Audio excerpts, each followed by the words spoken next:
تنم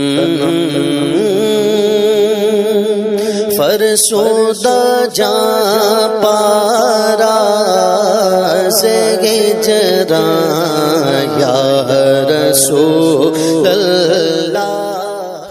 السلام علیکم ورحمۃ اللہ وبرکاتہ۔ نحمدہ ونصلی ونسلم علی رسولہ الکریم، اما بعد۔ عشق و محبت کی تعریف۔ محبت نام ہے پسندیدہ چیز کی طرف میلان طبع کا۔ اگر یہ میلان شدت اختیار کر جائے تو اسے عشق کہتے ہیں۔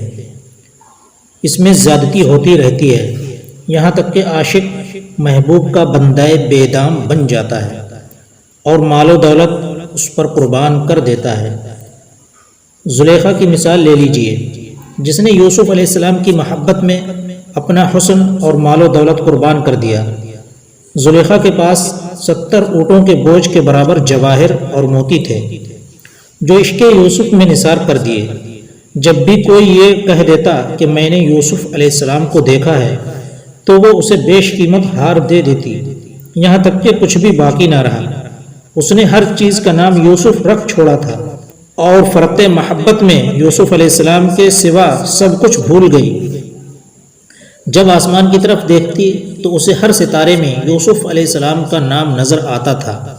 کہتے ہیں کہ جب زلیخا ایمان لائی اور حضرت یوسف علیہ السلام کی زوجیت میں داخل ہوئی تو سوائے عبادت و ریاضت اور توجہ الی اللہ کے اسے کوئی کام نہ تھا۔ اگر یوسف علیہ السلام اسے دن کو اپنے پاس بلاتے تو کہتی رات کو آؤں گی، اور رات کو بلاتے تو دن کا وعدہ کرتی۔ یوسف علیہ السلام نے فرمایا، زلیخا تو میری محبت میں دیوانی تھی۔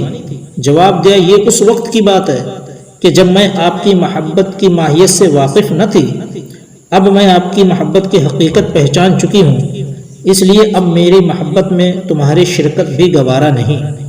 حضرت یوسف علیہ السلام نے فرمایا، مجھے اللہ نے اس بات کا حکم فرمایا ہے اور مجھے بتلایا ہے کہ تیرے بطن سے اللہ تعالیٰ 2 بیٹے پیدا کرے گا اور دونوں کو نبوت سے سرفراز فرمائے گا۔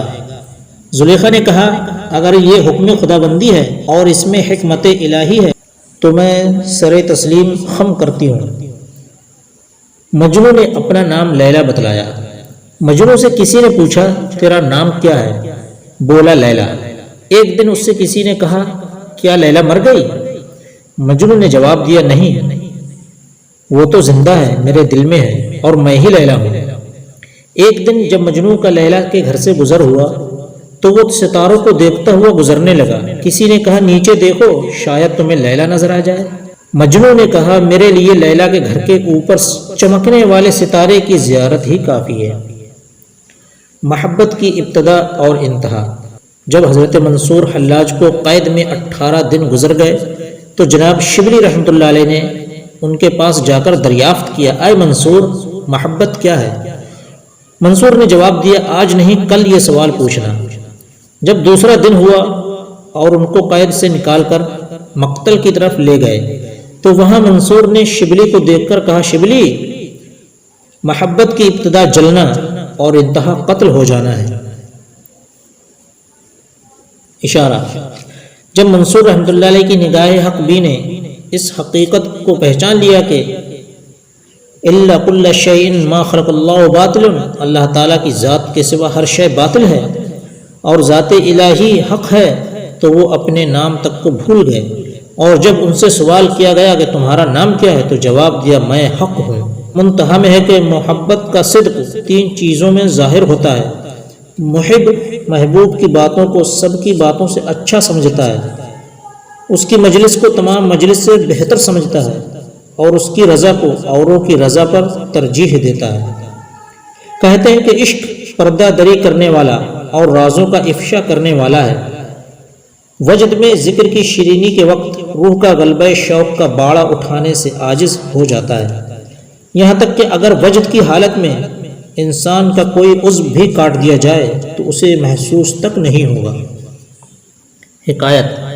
ایک آدمی دریائے فرات میں نہا رہا تھا، اس نے سنا کہ کوئی شخص یہ آیت پڑھ رہا ہے، وَامْتَازُوا الْيَوْمَ أَيُّهَا الْمُجْرِمُونَ، اے مجرموں آج علیحدہ ہو جاؤ۔ یہ سنتے ہی وہ تڑپنے لگا اور ڈوب کر مر گیا۔ محمد بن عبداللہ بغدادی رحمۃ اللہ علیہ کہتے ہیں کہ میں نے بصرہ میں ایک بلند مقام پر کھڑے ہوئے ایک نوجوان کو دیکھا جو لوگوں سے کہہ رہا تھا کہ جو عاشقوں کی موت مرنا چاہتا ہے اسے اس طرح مرنا چاہیے، کیونکہ عشق میں موت کے بغیر کوئی لطف نہیں ہے۔ اتنا کہا اور وہاں سے خود کو گرا دیا۔ لوگوں نے جب اسے اٹھا کر دیکھا تو وہ دم توڑ چکا تھا۔ جناب جنید بغدادی رحمۃ اللہ علیہ کا قول ہے کہ تصوف اپنی پسند کو ترک کر دینے کا نام ہے۔ حکایت زہر الریاض میں ہے، حضرت ذوالنون مصری رحمۃ اللہ علیہ کہتے ہیں ایک دن میں خانہ کعبہ میں داخل ہو گیا، میں نے وہاں ستون کے قریب ایک برہنہ نوجوان مریض کو پڑے دیکھا جس کے دل سے رونے کی آوازیں نکل رہی تھیں۔ میں نے اس کے قریب جا کر اسے سلام کیا اور پوچھا تو کون ہے؟ اس نے کہا میں ایک غریب الوطن عاشق ہوں۔ میں اس کی بات سمجھ گیا اور میں نے کہا میں بھی تیری طرح ہوں۔ وہ رو پڑا، اس کا رونا دیکھ کر مجھے بھی رونا آ گیا۔ اس نے مجھے دیکھ کر کہا تم کیوں رو رہے ہو؟ میں نے کہا اس لیے کہ تیرا اور میرا مرض ایک ہے۔ اس نے چیخ ماری اور اس کی روح پرواز کر گئی۔ میں نے اس پر اپنا کپڑا ڈالا اور کفن لینے چلا آیا۔ جب میں کفن لے کر واپس پہنچا تو وہ جوان وہاں نہیں تھا۔ میرے منہ سے بے ساختہ نکلا سبحان اللہ۔ تب میں نے ہاتف غیبی کی آواز سنی جو کہہ رہا تھا اے ذوالنون، اس کی زندگی میں شیطان اسے ڈھونڈتا رہا مگر نہ پا سکا، مالک دوزخ نے اسے ڈھونڈا مگر نہ پا سکا، رضوان جنت نے اسے تلاش کیا مگر نہ پا سکا۔ میں نے پوچھا پھر وہ کہاں گیا؟ جواب آیا ہوا فی مقعد صدق عند ملیک مقتدر، اپنے عشق، کثرت عبادت اور تعجیل توبہ کی وجہ سے وہ اپنے قادر رب العزت کے حضور پہنچ گیا ہے۔ عاشق کی پہچان۔ ایک شیخ سے عاشق کے متعلق پوچھا گیا، انہوں نے کہا عاشق میل ملاپ سے دور رہتا ہے، تنہائی پسند، غور و فکر میں ڈوبا ہوا اور چپ چاپ رہتا ہے۔ جب اسے دیکھا جائے وہ نظر نہیں آتا، جب بلایا جائے تو سنتا نہیں، جب بات کی جائے تو سمجھتا نہیں، اور جب اس پر کوئی مصیبت آ جائے تو غمگین نہیں ہوتا۔ وہ بھوک کی پرواہ اور برہنگی کا احساس نہیں رکھتا، کسی کی دھمکیوں سے مرعوب نہیں ہوتا۔ وہ تنہائی میں اللہ تعالیٰ سے التجائیں کرتا ہے، اس کی رحمت سے انس و محبت رکھتا ہے۔ وہ دنیا کے لیے دنیا والوں سے نہیں جھگڑتا۔ جناب ابو تراب بخشی رحمۃ اللہ علیہ نے عشق کی علامت میں یہ چند اشعار کہے ہیں۔ ترجمہ: تو دھوکہ نہ دے کیونکہ محبوب کے پاس دلائل اور عاشق کے پاس محبوب کے تحفوں کے وسائل ہیں۔ ایک علامت یہ ہے کہ وہ اپنی تلخ آزمائش سے لطف اندوز ہوتا ہے اور محبوب جو کرتا ہے وہ اس پر خوش ہوتا ہے۔ اس کی طرف سے منع کرنا بھی عطیہ ہے اور فقر اس کے لیے عزت افزائی اور ایک فوری نیکی ہے۔ ایک علامت یہ ہے کہ وہ محبوب کی اطاعت کا پختہ ارادہ رکھتا ہے اگر اسے ملامت کرنے والا ملامت کرے۔ ایک علامت یہ ہے کہ تم اسے مسکراتا ہوا پاؤ گے اگرچہ اس کے دل میں محبوب کی طرف سے آگ سلگ رہی ہوتی ہے۔ ایک علامت یہ ہے کہ تم اسے خطا کاروں کی گفتگو سمجھتا ہوا پاؤ گے، اور ایک علامت یہ ہے کہ تم اسے ہر اس بات کا حفاظت کرنے والا پاؤ گے جسے وہ کہتا ہے۔ حکایت: حضرت عیسیٰ علیہ السلام ایک جوان کے قریب سے گزرے جو باغ کو پانی دے رہا تھا۔ اس نے آپ سے کہا اللہ سے دعا کیجئے اللہ تعالیٰ مجھے ایک ذرہ اپنے عشق کا عطا فرما دے۔ آپ نے فرمایا ایک ذرہ بہت بڑی چیز ہے، تم اس کے تحمل کی استطاعت نہیں رکھتے۔ کہنے لگا اچھا آدھے ذرے کا سوال کیجئے۔ حضرت عیسیٰ علیہ السلام نے رب تعالیٰ سے سوال کیا اے اللہ اسے آدھا ذرہ اپنے عشق کا عطا فرما دے۔ اس کے حق میں یہ دعا قبول ہو گئی۔ آپ وہاں سے روانہ ہو گئے۔ کافی مدت کے بعد آپ پھر اسی راستے سے گزرے اور اس جوان کے متعلق سوال کیا۔ لوگوں نے کہا وہ تو دیوانہ ہو گیا ہے اور کہیں پہاڑوں کی طرف نکل گیا ہے۔ حضرت عیسیٰ علیہ السلام نے رب سے دعا کی اے اللہ میری اس جوان سے ملاقات کرا دے۔ پس آپ نے دیکھا وہ ایک چٹان پر کھڑا آسمان کی طرف دیکھ رہا تھا۔ آپ نے اسے سلام کیا مگر وہ خاموش رہا۔ آپ نے کہا مجھے نہیں پہچانتے؟ میں عیسیٰ ہوں۔ اللہ تعالیٰ نے حضرت عیسیٰ علیہ السلام کی طرف وحی کی کہ اے عیسیٰ جس کے دل میں میری محبت کا آدھا ذرہ موجود ہو وہ انسانوں کی بات کیسے سنے گا؟ مجھے اپنی عزت و جلال کی قسم اگر اسے آری سے 2 ٹکڑے بھی کر دیا جائے تو اسے محسوس نہ ہوگا۔ جو شخص 3 باتوں کا دعویٰ کرتا ہے اور خود ان کو 3 چیزوں سے پاک نہیں رکھتا تو اس کا دعویٰ باطل ہے۔ جو شخص ذکر خدا کی حلاوت کو پانے کا دعویٰ کرتا ہے مگر دنیا سے بھی محبت رکھتا ہے، جو اپنے اعمال میں اخلاص کا دعویٰ کرتا ہے مگر لوگوں سے اپنی عزت افزائی کا خواہش مند ہے، جو اپنے خالق کی محبت کا دعویٰ کرتا ہے مگر اپنے نفس کو ذلیل نہیں کرتا۔ فرمان نبوی صلی اللہ علیہ وسلم ہے کہ میری امت پر عنقریب ایسا زمانہ آنے والا ہے جب وہ 5 چیزوں سے محبت کریں گے اور 5 چیزوں کو بھول جائیں گے۔ دنیا سے محبت رکھیں گے، آخرت کو بھول جائیں گے، مال سے محبت رکھیں گے اور یوم حساب کو بھول جائیں گے، مخلوق سے محبت رکھیں گے مگر خالق کو بھول جائیں گے، گناہوں سے محبت رکھیں گے مگر توبہ کو بھول جائیں گے، مکانوں سے محبت رکھیں گے اور قبر کو بھول جائیں گے۔ حضرت منصور بن عمار رحمۃ اللہ علیہ نے ایک جوان کو نصیحت کرتے ہوئے کہا، اے جوان، تجھے تیری جوانی دھوکے میں نہ ڈالے۔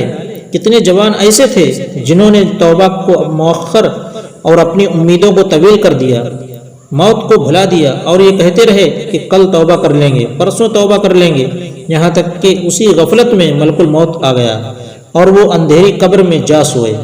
نہ انہیں مال نے، نہ غلاموں نے، نہ اولاد نے، نہ جائیداد نے، نہ ماں باپ نے کوئی فائدہ پہنچایا۔ فرمان الہی ہے، لا ينفع مال ولا بنون الا من اتى اللہ بقلب سلیم۔ اس دن اموال و اولاد کچھ فائدہ نہ دیں گے۔ اے رب ذوالجلال، ہمیں موت سے پہلے توبہ کی توفیق دے، ہمیں خواب غفلت سے ہوشیار فرما دے اور سید المرسلین صلی اللہ علیہ وسلم کی شفاعت نصیب فرما۔ مومن کی تعریف یہ ہے کہ وہ ہر گھڑی توبہ کرتا رہے اور اپنے گزشتہ گناہوں پر شرمندہ رہے، تھوڑی سی متاع دنیا پر راضی رہے، دنیاوی مشاغل کو بھول کر آخرت کی فکر کرے اور خلوص قلب سے اللہ تعالیٰ کی عبادت کرے۔ ایک بخیل منافق انتہائی بخیل تھا۔ اس نے اپنی بیوی کو قسم دی، اگر تو نے کسی کو کچھ دیا تو تجھ پر طلاق ہے۔ ایک دن ایک سائل ادھر آ نکلا اور اس نے خدا کے نام پر سوال کیا۔ عورت نے اسے 3 روٹیاں دے دیں اور واپسی میں اسے وہی بخیل مل گیا اور پوچھا، تجھے یہ روٹیاں کس نے دی ہیں؟ سائل نے اس کے گھر کے متعلق بتایا کہ مجھے وہاں سے ملی ہیں۔ بخیل تیز قدموں سے گھر کی طرف چل پڑا اور گھر پہنچ کر بیوی سے بولا، میں نے تجھے قسم نہیں دی تھی کہ کسی سائل کو کچھ نہیں دینا؟ بیوی بولی، سائل نے اللہ کے نام پر سوال کیا تھا لہٰذا میں منع نہ کر سکی۔ کنجوس نے جلدی سے تندور بھڑکایا۔ جب تندور سرخ ہو گیا تو بیوی سے کہا، اٹھ، اللہ کے نام پر تندور میں داخل ہو جا۔ عورت کھڑی ہو گئی اور اپنے زیورات لے کر تندور کی طرف چل پڑی۔ کنجوس چلایا کہ زیورات تو یہیں چھوڑ جا۔ عورت نے کہا، آج میرا محبوب سے ملاقات کا دن ہے، میں اس کی بارگاہ میں بند سور کر جاؤں گی، اور جلدی سے تندور میں گھس گئی۔ اس بدبخت نے تندور کو بند کر دیا۔ جب 3 دن گزر گئے تو اس نے تندور کا ڈھکن اٹھا کر اندر جھانکا، مگر دیکھ کر حیران رہ گیا کہ عورت اللہ تعالیٰ کی قدرت سے اس میں صحیح سالم بیٹھی ہوئی تھی۔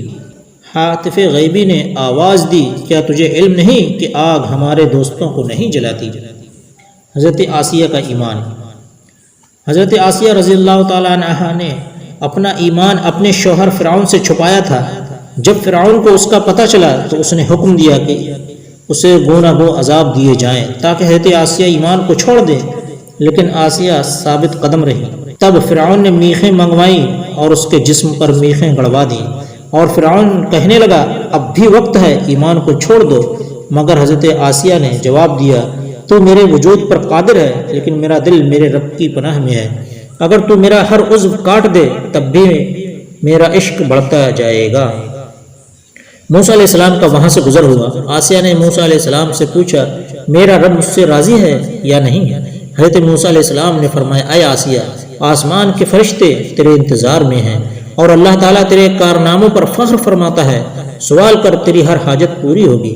آسیہ نے دعا مانگی، اے میرے رب، میرے لیے اپنے جوار رحمت میں جنت میں مقام بنا دے، مجھے فرعون، اس کے مظالم اور ان ظالم لوگوں سے نجات عطا فرما۔ حضرت سلیمان رضی اللہ تعالیٰ عنہ کہتے ہیں، آسیہ کو دھوپ میں عذاب دیا جاتا تھا، جب لوگ لوٹ جاتے تو فرشتے اپنے پروں سے آپ پر سایہ کیا کرتے تھے اور وہ اپنے جنت والے گھر دیکھتی رہتی تھیں۔ حضرت ابو ہریرہ رضی اللہ تعالیٰ عنہ کہتے ہیں جب فرعون نے حضرت آسیہ کو دھوپ میں لٹا کر 4 میخیں ان کے جسم میں گڑوائیں اور ان کے سینے پر چکی کے پاٹ رکھ دیے تو جناب آسیہ نے آسمان کی طرف نگاہ اٹھا کر عرض کی رب ابنی لی عندک بیتن فی الجنت، اے میرے رب میرے لیے اپنے جوار رحمت میں جنت میں مقام بنا۔ جناب حسن رحمۃ اللہ علیہ کہتے ہیں اللہ تعالیٰ نے اس دعا کے طفیل آسیہ کو فرعون سے باعزت رہائی عطا فرمائی اور ان کو جنت میں بلا لیا جہاں وہ ذی حیات کی طرح کھاتی پیتی ہیں۔ اس حکایت سے یہ بات واضح ہو گئی کہ مصائب اور تکلیف میں اللہ کی پناہ مانگنا، اس سے التجا کرنا اور رہائی کا سوال کرنا مومنین اور صالحین کا طریقہ ہے۔ السلام علیکم دوستو، اگر آپ لوگوں کو ہماری یہ صحیح نہ تمام پسند آئے تو ہمارے چینل کو سبسکرائب، لائک اور شیئر ضرور کریں۔